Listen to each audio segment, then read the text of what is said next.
of moral decay in the West.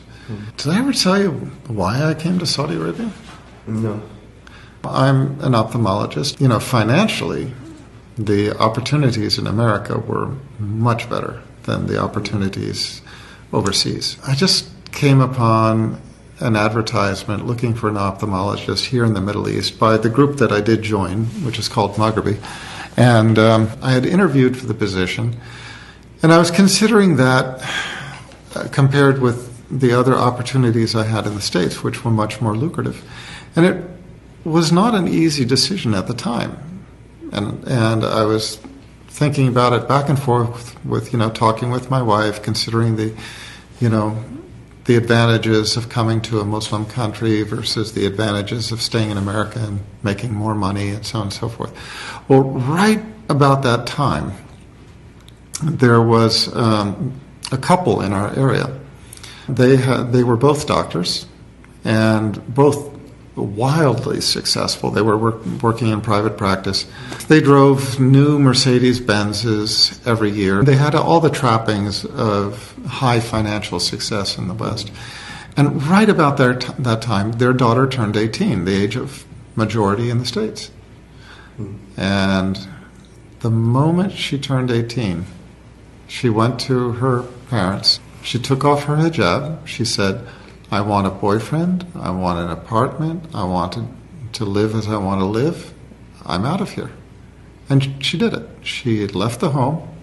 She took off her hijab. She started living in the Western style. She started living in Zina with a boyfriend in an apartment, going clubbing, going drinking, and so on and so forth. And so, the best part of that was that she was drinking alcohol and dancing, and living in Zina. The worst part of it was that she left the religion. And her mother was just, psychologically destroyed, and she couldn't work. She basically collapsed in her home, and she just stayed at home, crying, and just saying over and over again, I would give everything for my daughter. I'd give everything to have my daughter back. And it was their only child. And my wife and I looked at our situation. We had one daughter who was 1 year old.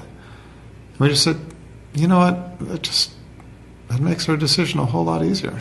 And so that's why I accepted the position here in the Middle East.